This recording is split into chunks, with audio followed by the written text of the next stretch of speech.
包括會計師，包括律師、秘書、產線的工程師、金融分析師、金融交易員、保險人員、記者、翻譯。主持人不知道會不會？老師現在已經有 AI 主播了。沒有，那個 AI 主播現在做的事情，從北京冬奧會開始，我們看到，也許今天台灣勞動份額下降了，平均薪資比韓國要低，但是台灣一般人會比韓國人貧窮嗎？好像不會，因為他們說韓國一方面物價貴得嚇死人，另外一方面所得分配極端不平均。如果你進到大企業啊，那天之驕子，那薪資優厚的不得了；但是如果到小企業的話，那就簡直就不值一提了。所以，一般的台灣人比韓國人要，那世界上升最多反而是東亞。東亞指的什麼地方呢？就是日本、韓國。以日本、韓國、中國大陸來說的話，情況的確是不好。尤其中國大陸失業率，年輕人失業率很高，所以這個上升得很快。然後其他國家就，台灣有一個統計數字，蠻好玩的。到台灣呢，早期呢，我們離島組是80萬，然後後來慢慢下降，下降到現在多少呢？在1988的時候80萬，到2022的時候已經23萬，就降了將近到1/4了。那為什麼下降呢？我们就歸納出幾個原因。第一個原因是什麼呢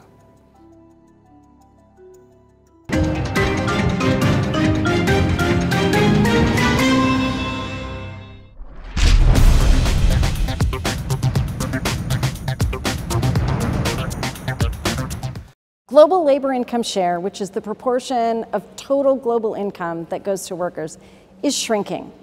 And this means that even as workers contribute to a growing global economy, they're taking home a smaller share of that growth.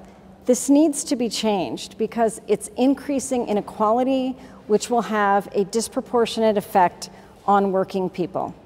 国际勞工組織就是這個 ILO， 它在9月的時候，它就發布了這個世界就業和社會展望的這樣子的報告。那報告當中，其實它有針對就是過去20年科技創新對36個國家的影響，然後去做一些統計。那他說，其實從2019年到2022年，就是勞工的總收入減少0.6個百分點。那我們看起來0.6好像很小，可是你換算成金額很驚人。然後呢，在這個2004到2024這20年當中，勞工每個小時的產出反而是大幅增加很多，到58%。然後它產出很多，然後同期的收入卻只有增加53%。所以這到底是什麼樣的原因？變成是我的產出這麼多，我付出了這麼多，可是我反而我的收入是變少的呢？好，你首先要問一個問題，就是勞工的產出增加是誰的貢獻？是勞工的貢獻嗎？勞工要怎麼樣增加它的產出？可能變成是還是要公司提供更先進的設備，然後產出更有效率的產品。對，它要配合更好的設備、更高的技術，對不對？然後它才能夠有更大的產出。所以勞工的貢獻在哪裡呢？在它運用這些技術、這些設備。所以你這樣去分析的話，你會發現勞工的產出增加的很快很多。如果主要的貢獻者不是他，而是投資者，而是技術的這個創新者，那這個報酬是應該給誰呢？當然給投資者，給技術創新者，對不對？所以從這邊來看的話，沒有什麼不對。你只能說，整個世界它的經濟的進步，主要的根源在於技術在不斷進步，資本在不斷的增加，設備在不斷的改善。所以這個時候進步了，結果呢，進步的果實呢，落在那些提供設備技術的人的手裡，而勞工他得到的並沒有增加，這就是一個可能的原因。Whether you're frying an egg, baking a baguette, or treating yourself to a double espresso, the experience you go through will be very familiar, since they will all have been done through our interconnected ecosystem of interfaces, known commonly as Cook Smart Touch. 另外一個可能原因呢，就是我們在上次應該提到過，就是資產的報酬率大概每一年可以到9%，可是勞工的報酬率呢不會那麼高。所以你看這個勞工跟非勞工的收入的這個份額，你會發現勞工份額增加的很慢很慢，而資產份額增加的很快很快。所以當那邊資產份額增加快到一定程度的時候，他就把勞工份額就降下來了，對不對？因為他那邊那個餅太大了，這邊就縮小，所以這就是勞工份額減少的主要原因。還有一個原因就是，因為新科技像人工智慧出來了以後，它就取代了很多的勞工。一方面在取代部分的勞工，一方面它在增聘另外一部分勞工，一增一減，到最後呢，它的性額呢可能變化沒有那麼大，但是即使是一個零頭2%，也是減少了。所以技術的進步呢，的確到最後會使得勞工他的工作機會競爭量變成負的，所以這個也會使得勞工的份額跟勞工收入降低。所以這些呢，其實都是一個大環境在改變所造成的後果。老師，如果以這樣子的比例不斷的下去呢，就是永遠都是產出多，然後勞工的這個收入的部分一樣都是偏低的，這樣一直下去會出現什麼樣的景象呢？這個情況呢，即使按照國際勞工組織的估算，好像已經穩住了，並沒有惡化的太快。我在一個狀態之下，再換一個角度來看，退休金不夠用怎麼辦呢？你就想辦法自己去找到一些財源來補助。你找什麼財源？投資、股票。換句話說，你的勞動的份額在下降的時候，這些勞工不見得得到的收入會減少，對不對？如果他也知道如何去投資的話，他也可以分享那個資產報酬增加的那個成果。如果他把那個一部分拿過來貼補他這邊呢，勞工的總收入也許並沒有減少，你只是說勞工從勞動方面得到的收入減少了，但是他整體的收入沒有減少，或許反而增加了。就像在台灣，我們看到也許今天台灣勞動份額下降了，平均薪資比韓國要低，但是台灣一般人會比韓國人貧窮嗎？好像不會，因為他們說韓國一方面物價貴得嚇死人，另外一方面所得分配極端不平均。如果你進到大企業啊，那天之驕子，那薪資優厚的不得了；但是如果到小企業的話，那就簡直就不值一提了。所以一般的台灣人比韓國人要幸福的很多，所以我們就說平均薪資南韓比台灣高又怎麼樣呢？也不見得它代表就是人民的福祉就真的有差別。所以我覺得他的這個國際組織的這個報告呢是有道理，他就在分析就是到底純粹靠勞動這個因素去賺取收入，它慢慢居於弱勢了。但是這是不是代表勞工的整體收入也因此一直下降呢？就不知道了。我倒覺得應該做一個另外一個角度的分析，就是把全體勞工它的總收入的變化趨勢拿來看看，看裡面勞動的收入份額多少，非勞動收入份額多少，然後總加起來它是在往上升還是往下降？就是不要去跟這些所謂的資本的部分比，而是單純勞工的收入下去做結構這樣。對，因為技術進步、資本增加，這本身都是對生產有很重要貢獻的因素。這個因素你不能說不給他報酬。那如果勞工本身他沒有什麼特別新的、更重要的貢獻的話，他的報酬就停在一個水準，就不會有太大增加。所以你必須要拿很多的這個生產的成果去酬勞那些創造新技術、提供新設備的人，這才是一個經濟進步的一個動力來源。那像創造新技術，然後跟這些設備，就可能會造成說勞工在他們的技職上面必須做一些轉型。那未來 AI 的產業當中，到底對於就是哪些工作會有很大的衝擊，可能會丟了工作嗎？現在有很多的分析，但是很多分析大體上最後的結論都差不多。這邊有2個排名，台灣有一個企業，他們平均的一個判斷，就10年之後，他說會有29%的工作會消失掉。但這裡面我們要強調就是，這29%的消失不表示沒有新工作進來，消失的前5名呢，就售票員、產線的作業員、客服人員、加油站的工作人員、量販店的跟超商的工作人員、金融機構的櫃檯人員、餐廳服務生、電商人員、保全人員、清潔工，這是10個排名。你看這些他們有什麼共同點嗎？工作比較單純，比較機械化，很容易被機械取代的，對不對？因為我們現在那個很多日本餐廳，他們其實都是一個機器，然後我們自己去投完錢、點完東西，然後付完，然後他餐到時候做完就送來，他不需要有人來幫我們點餐。我在台灣就是這樣子啊。我在台灣那個內湖那個737去吃小籠包，他一進門就一個機器叫你去點，你要什麼東西要什麼東西，他就告訴你多少錢，然後就投出來，裡面的人就開始做小籠包。然後我們前一天去一個餐廳吃飯，他的送餐的是機器人，他有2、3個機器人，就是他一下就跑到你桌子旁邊來，但是他不能自己拿出來，然後自己端下来，不是，工作人員把它拿出来，因为他分不清楚是哪一桌的，工作人员知道是哪一桌的，另外一個機器人過來就是負責收盤子的，然後那個工作人員把盤子放到他身上，那他就運走，這個是在細緻的一個瓦城，所以以前我們看到只是。鼎泰豐看過，這機器人是幫你帶路，就是你是哪一桌，他把它帶那邊去。那這個次我們看到這個就是開始可以接餐盤，然後送餐盤。那這個還是最簡單的機器人，所以機器人能夠取代這種工作的這個機會越來越多。外科醫生他們以前大部分是靠手的觸摸去判斷這個切緣，但現在的這個手術方式在改變。現在機器人手術它是一個全腔鏡下的這個手術，我們醫生的手沒辦法伸進去摸，所以呢，他要改變一下原來的這個判斷切緣的這個方法。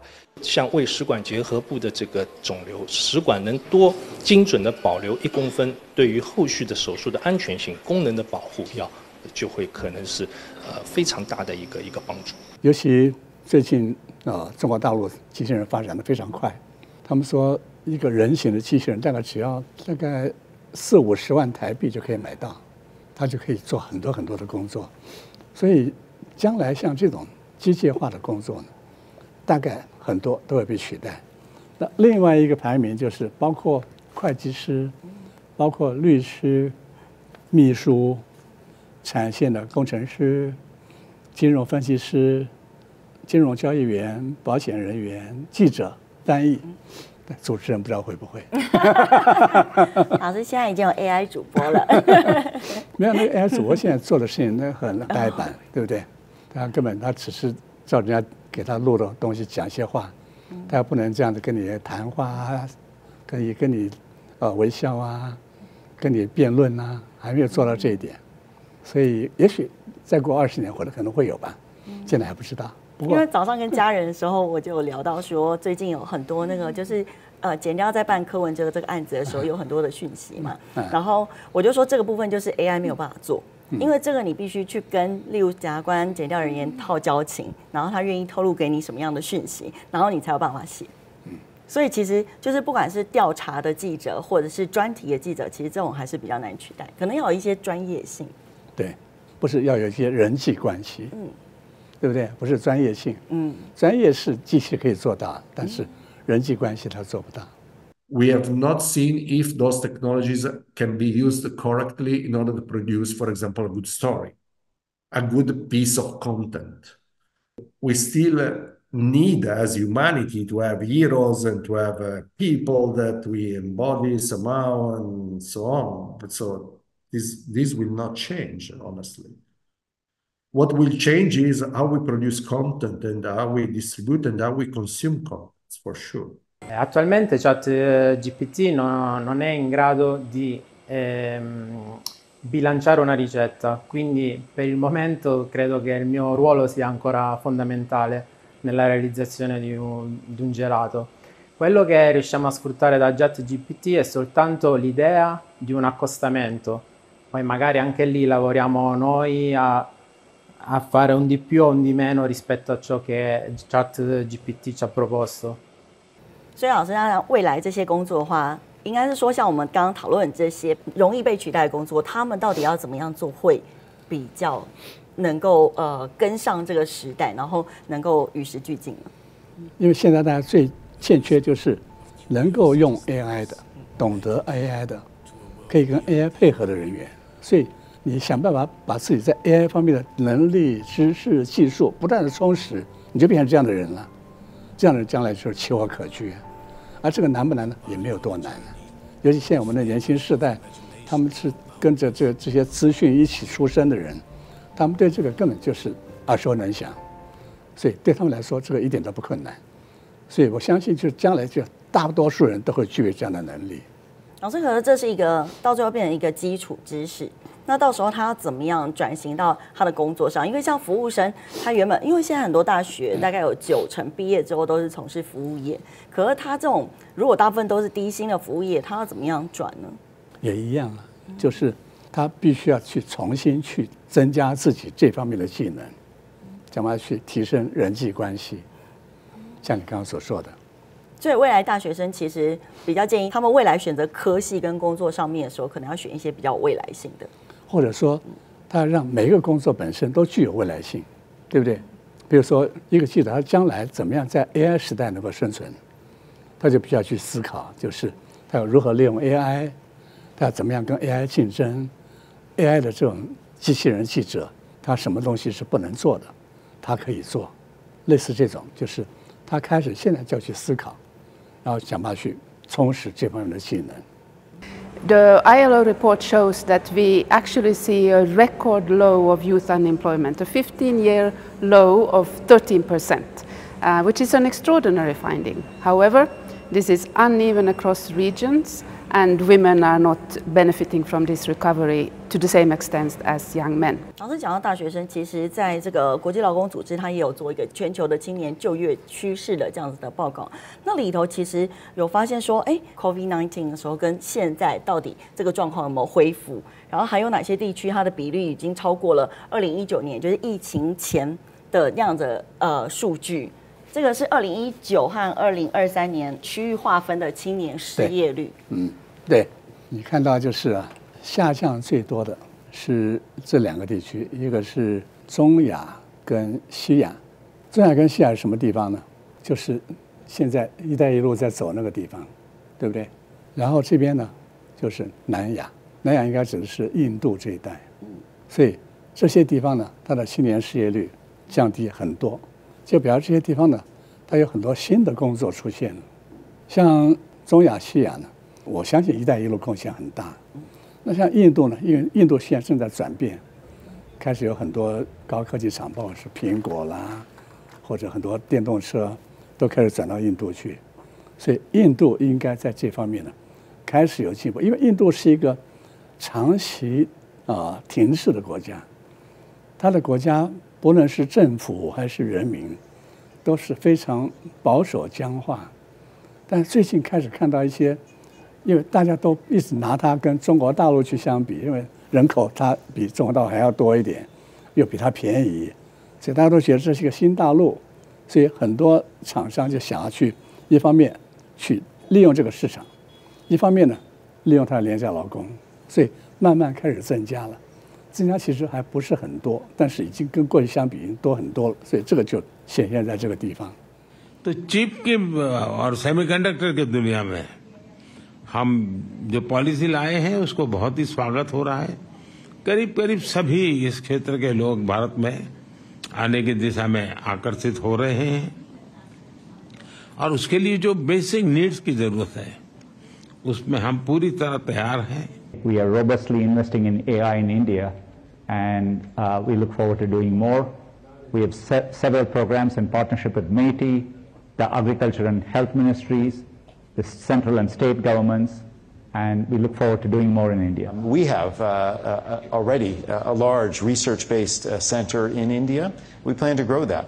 But maybe more importantly, the products we make, particularly for common conditions like obesity and diabetes, which unfortunately afflict so many Indians, we'll be bringing to this market at scale, partnering with other Indian companies, partnering with producers in India, and helping people live a healthier life in India. Here, technology being invented and then making its way to consumers. So it's an exciting moment to work with India. 老師，那个降最多还有一个是拉丁美洲那边的，哪里-4.3，拉丁美洲中间。哦，拉丁美洲跟加勒比海。所以表示拉丁美洲的情况应该是比较不錯的，因為拉丁美洲過去一直都是相當停滯的一個區域，所以現在如果青年的這個失業率降低，表示它開始有一點活力了，年輕人有比較多的工作。那世界上升最多反而是東亞，東亞指的什麼地方呢？就是日本、韓國。以日本、韓國、中國大陸來說的話，情況的確是不好，尤其中國大陸失業率，年輕人失業率很高。所以這個上升得很快，然後其他國家上升的就不明顯了，對不對？阿拉伯國家，對，然後跟這個就是東南亞、太平洋國家，對，但是上升不多，只有1%而已，所以跟這邊減了0.5%，這等於是幾乎是沒有改變了。所以從這個就可以看得出來說，哎，哪一些區塊它在經濟表現的，就是強度方面會比較好？對，應該是因為。青年的失業率應該是一個很明顯的指標。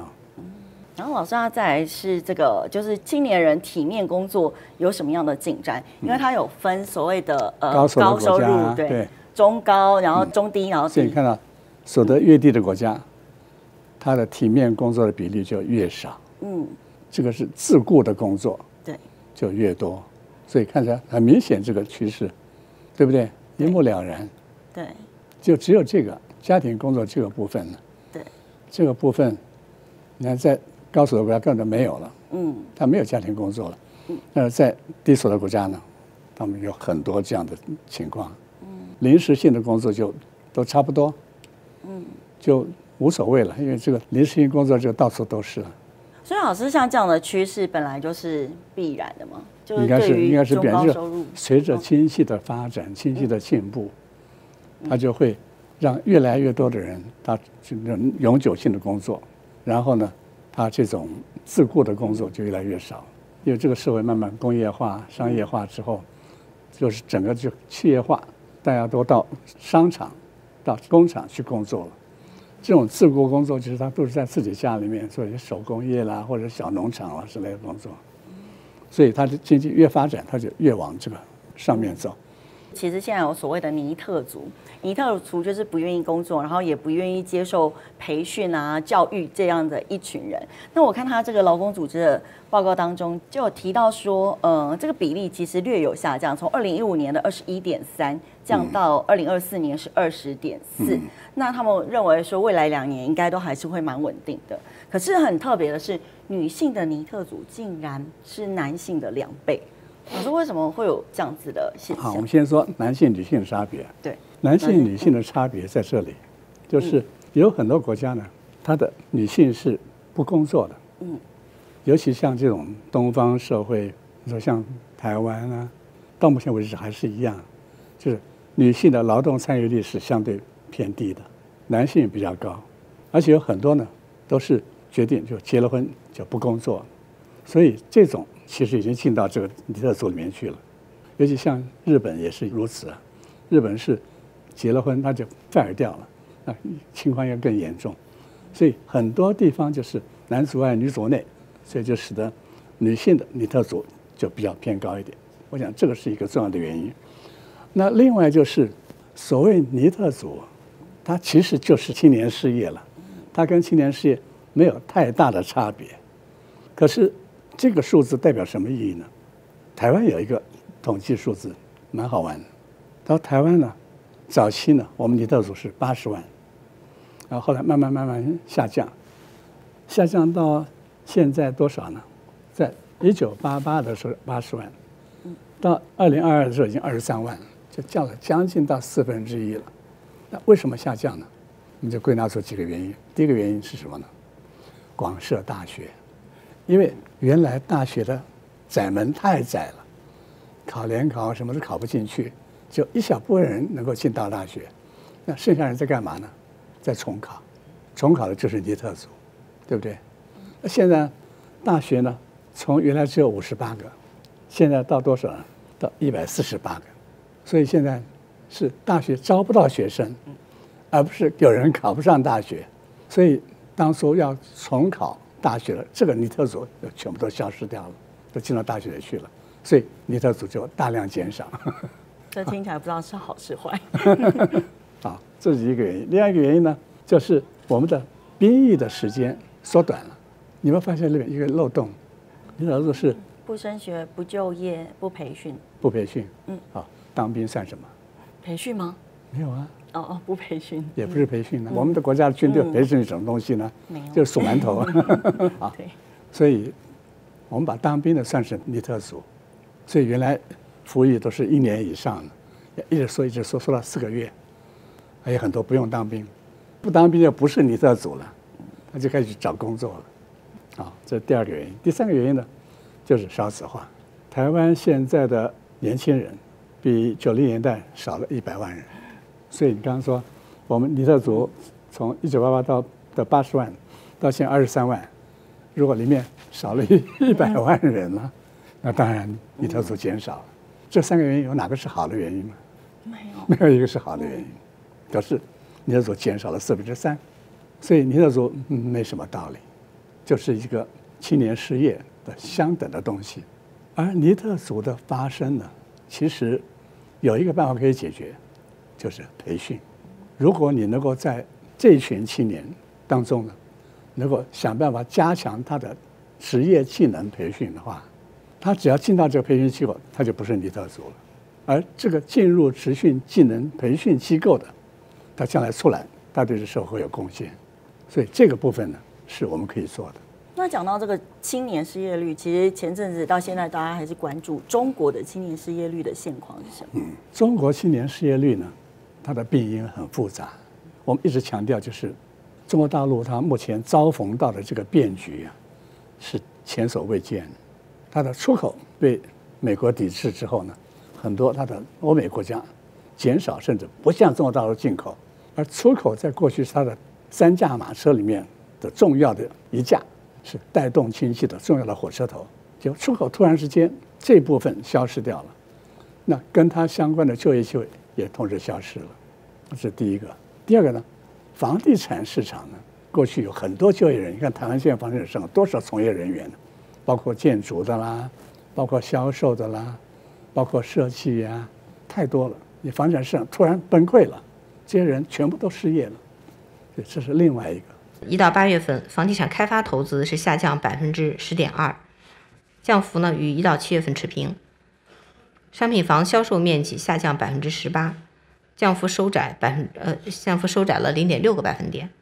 那麼商品房的銷售額呢是下降23.6%，降幅收窄0.7個百分點。房屋新開工面積下降22.5%，降幅收窄0.7個百分點。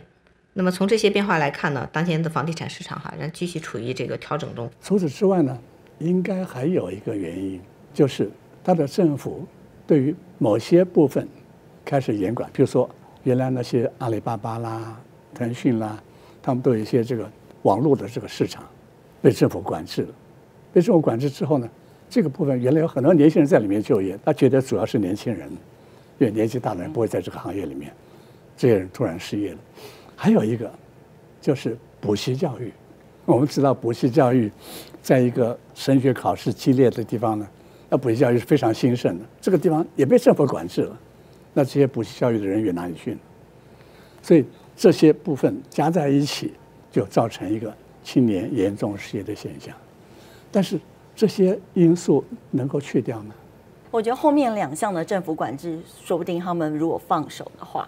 那因為前面2項其實是困難的，後面2項就是補習教育這個部分呢，好像在東方國家都是如此，尤其是儒家文化，就升學第一，萬般皆下品，唯有讀書高，所以升學主義都很興盛。